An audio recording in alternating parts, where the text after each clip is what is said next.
आय नमः माधवाय नमः गोविंदाय हसिकेशाय, इसमें छोड़ दीजिएगा। Hello guys, welcome back to my another vlog. तो आप देखकर समझ ही गए होंगे, तो आज है हमारे घर में पूजा। तो इसके लिए मैंने सारी तैयारी कर ली है। सुबह जल्दी उठकर ढेर सारी सब्जियां काट ली थी और मैं बनाने वाली थी छोले और एक मिक्स वेज।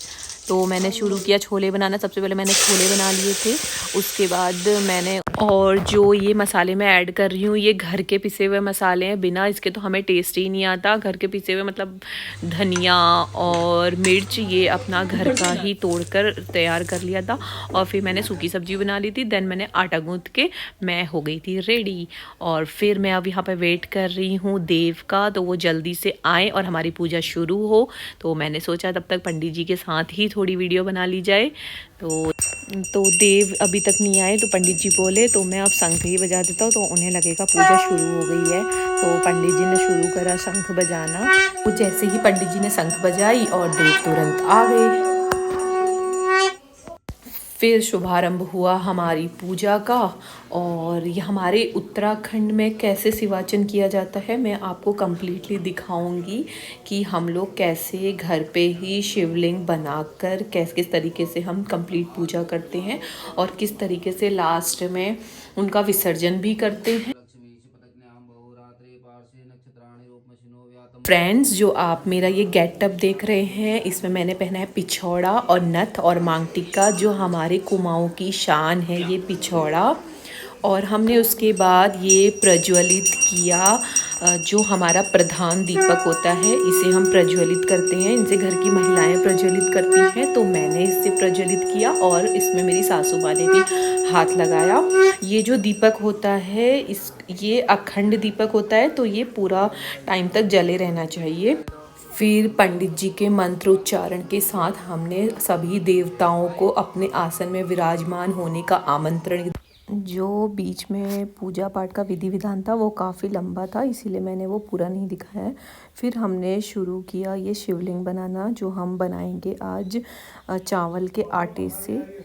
ये जो चावल होता है ये एक डिफरेंट टाइप का चावल होता है, जो हम खाते हैं उससे कुछ अलग होता है, जिसे साठी का चावल बोलते हैं। इसके अलावा हमारे वहाँ किरमाओं की मिट्टी से भी शिवलिंग बनाए जाते हैं, जिनकी अलग अलग मान्यताएं होती हैं। तो उस प्रकार से हम अलग अलग प्रकार से शिवलिंग बनाने के लिए यूज़ करते हैं। जैसे आज हम चावल का कर रहे हैं, इसकी अलग मान्यता है और मिट्टी की अलग मान्यता होती है। और जो वो मिट्टी होती है वो हम जंगलों से लेकर आते हैं। और हमने इससे पहले जो शिवाचन किया था वो प्रीषि के होने से पहले किया था, तो प्रीषि की ये फर्स्ट पूजा है घर पे। अब हम सभी लोगों ने मिलकर शिवलिंग बनाना स्टार्ट कर दिए थे, जिसमें हमने 108 शिवलिंग बनाने हैं इस आटे से। इसके साथ साथ नंदी भगवान और गणेश जी भी हमने आटे से बनाने हैं। तो ये सारा जो प्रोसीजर है हम सब लोग मिलकर कर रहे हैं, और ये हम करने में काफ़ी इंजॉय करते हैं। और साथ ही ये सिर्फ फास्ट वाले करते हैं, तो आज सभी का फास्ट है जितने लोग भी शिवलिंग बनाने में कर रहे हैं। हमारी चंद्रा भी लगी। उसके बाद पंडित जी मुझसे बोले कि पिछले बार तुमने बहुत अच्छे नंदी भगवान बनाए थे, तो इस बार भी तुम ही बनाओ। तो मैंने जो नंदी भगवान बनाए वो मेरे हस्बैंड ने बोला तूने कितने बेकार बना दिए हैं, तो उन्होंने फिर से बनाया। जबकि पंडित जी ने मुझसे बोला था कि अपनी अपनी इच्छा से जैसा भी बन जाए वैसे बना लो।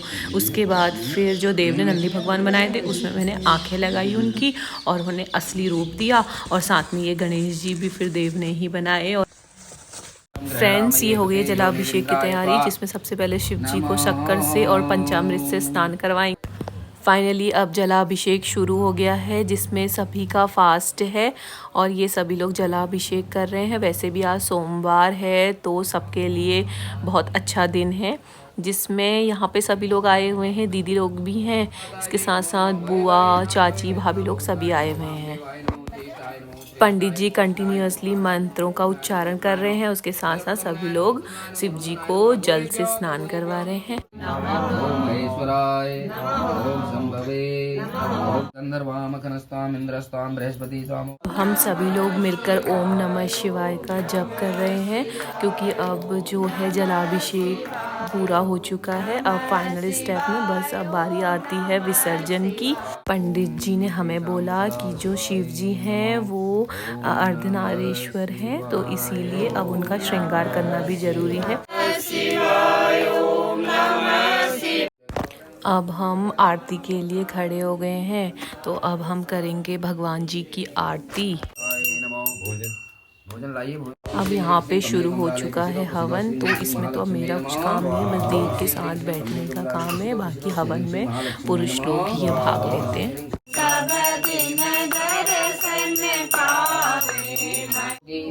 ओम नमो पार्वती पते